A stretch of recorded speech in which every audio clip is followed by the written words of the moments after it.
Song for My Father by Horace Silver. Next up, we'll play through it again with the same recording, but some different visuals to help you learn it.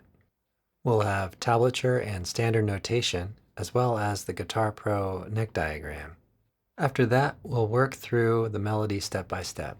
If you do enjoy this video and find that it helps you learn the tune, click the like and subscribe buttons and check out our member area here on YouTube. Okay, let's get started.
So there we have the playthrough. Let's work on the step-by-step. You can also find notation resources in the description down below. Okay, so here I'm working with the bass part, so I'm simply playing in unison with that.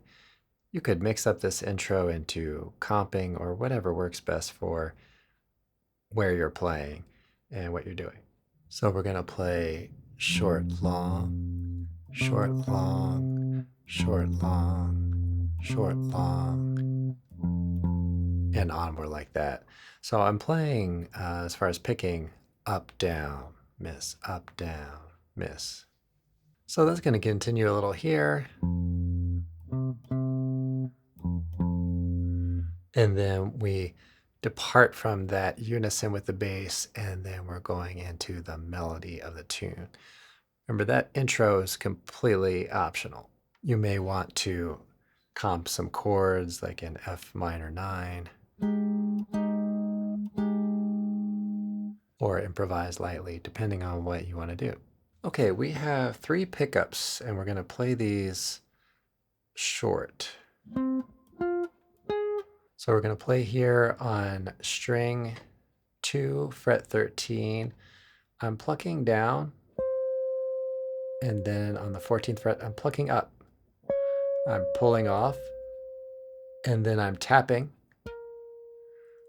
on the 15th fret, and then I'm plucking down on 13.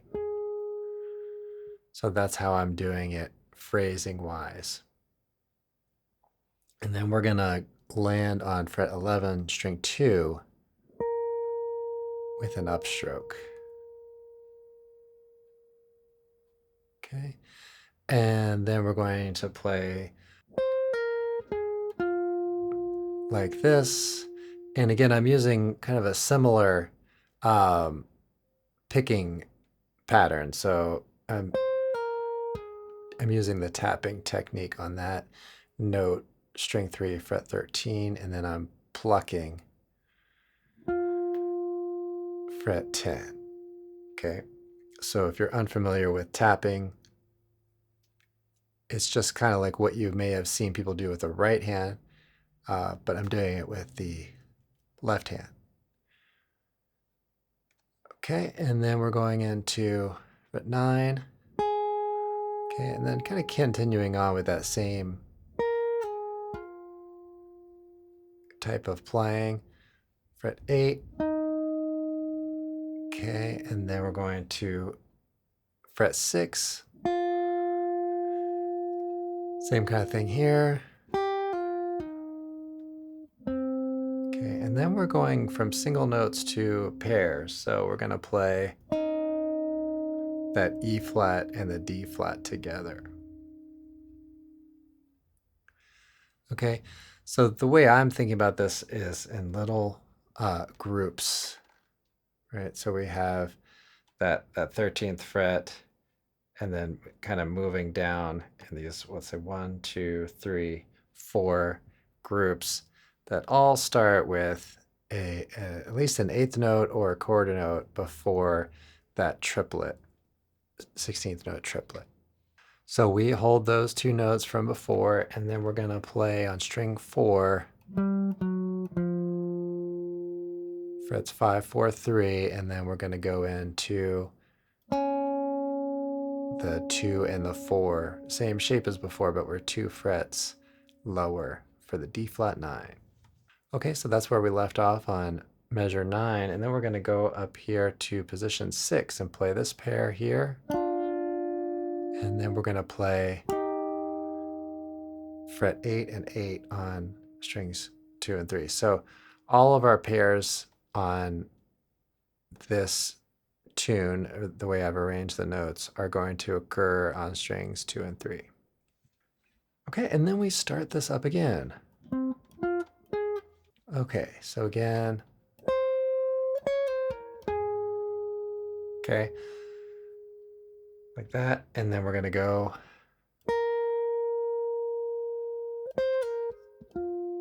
keep moving down.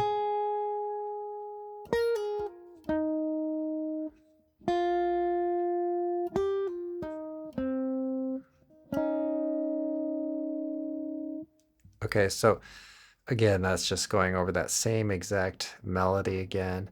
And I think most folks are aware of the pull-offs. You may not use tapping as much, so this is something that I'm doing and that I oftentimes use. In addition to hammer-ons and pull-offs and slides, is to tap a note on the guitar neck without plucking it.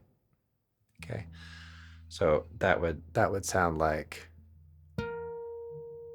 okay, which if you're playing the guitar acoustically, you'll actually hear the note on this side as well. But the amp, everything that goes from this pickup will be everything on this side of the string. Okay, here again, same thing. As far as picking directions, I'm generally using alternate picking pretty much throughout. So that would just be down, up, down, up. Okay, and then we're going to fret 6 and 7 and over to 8 and 8. Okay, now we get into the B section here. So we're going to play here position 4. Okay, I'm using a little bit of a slide there. You may choose to do it differently, but I'm just going to go in like that, and then going up to fret 6 and 6. We want to get these first 3 notes short, the note on beat 1 long, and then the note on the end of beat 1 somewhat short, and then up to long. So you want to work on the phrasing of that. Okay, so this one. Now I'm phrasing this a little bit different because I don't quite have the sliding, but you could, if you're very concerned about it, try to work at doing a pull off from both notes, which I didn't do, but you may try to form this to your taste. Okay, and then we're going up to fret 8. Okay, so this is the same as before. I don't think I necessarily played this with exactly the same phrasing as I do the first time, so maybe vary it a little bit with a pluck rather than a slide.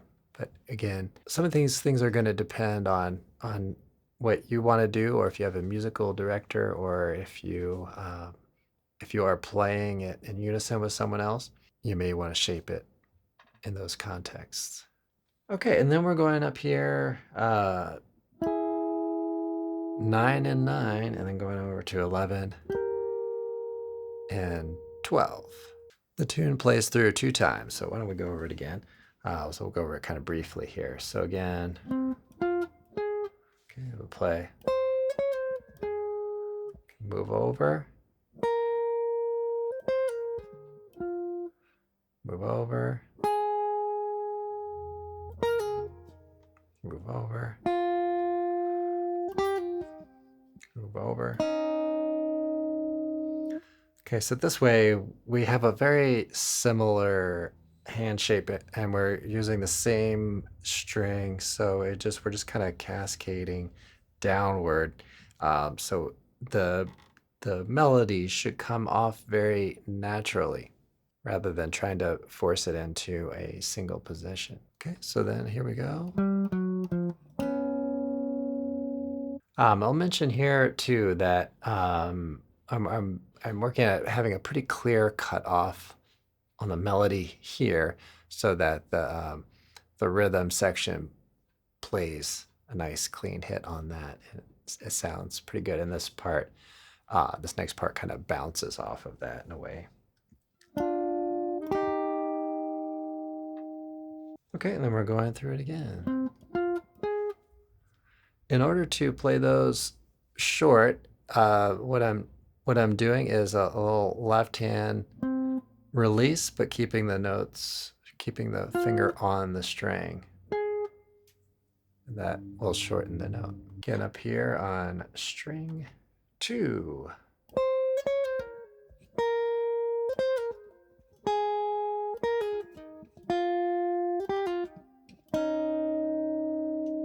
And then again, try to get a clean cutoff there and beat 1. And then we're playing. Okay, and then this part here. So try to make sure you get these a little bit short. That's long.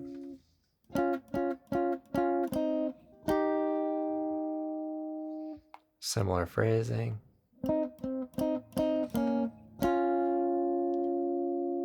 Okay, then we're back up here. 9, and then 11 and 12. If you're ending the tune, which I didn't include this in the playthrough, or maybe I did, I don't know. We'll see what the editing ends up doing. But here you can play like this and play that a few times. If you're working in a band, just cue it out.